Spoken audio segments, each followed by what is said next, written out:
At the end of a long, winding corridor lay the master bedchamber. The air here felt different, colder, as if a chill wind swept through the room unseen.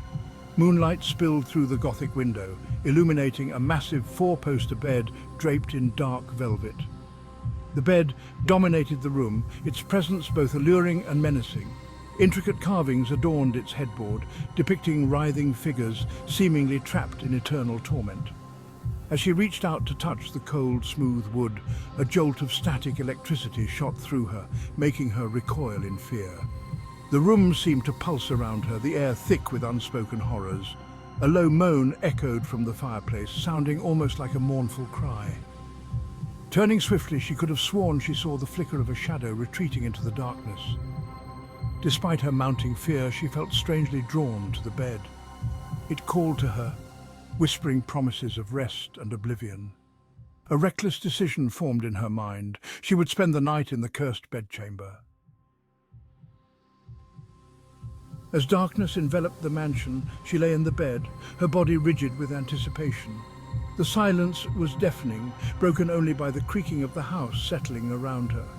Each groan of the floorboards, every rustle of fabric sent her pulse racing. Sleep came in fitful bursts, plagued by vivid nightmares. She dreamt of shadowy figures with glowing red eyes, their icy fingers reaching out from beneath the bed, their whispers echoing in her ears.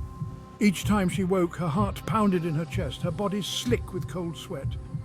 Hours crawled by, each one an eternity. She felt an oppressive presence in the room, watching her, waiting for her. The temperature dropped and she pulled the heavy velvet covers tighter, seeking refuge from the unseen chill. Suddenly the room was bathed in an eerie green light, the source of the bedpost which pulsed with an unnatural glow. She watched in terror as the carvings on the headboard seemed to writhe and contort, the tormented faces locked in silent screams. Section 4. The Bed Awakens. With a sickening groan, the bed began to move.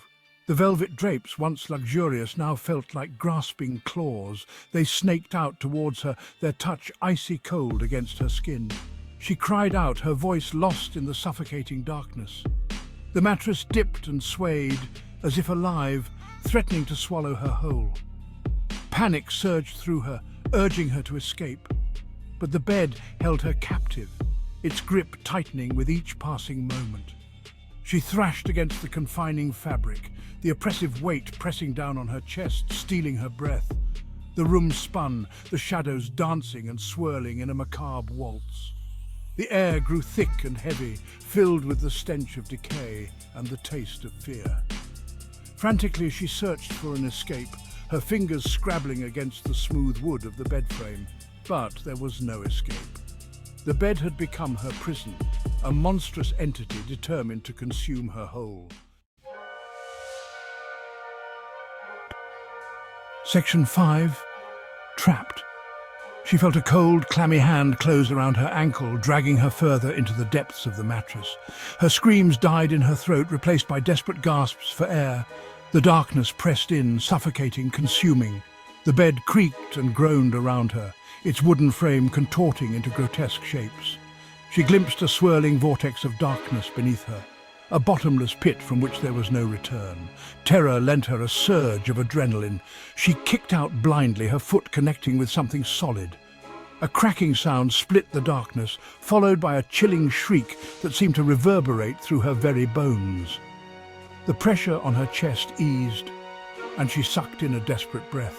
The shadows receded, the writhing bedposts stilled. Silence descended once more, heavy and absolute. She lay there trembling, her body slick with terror, until the first rays of dawn pierced the darkness.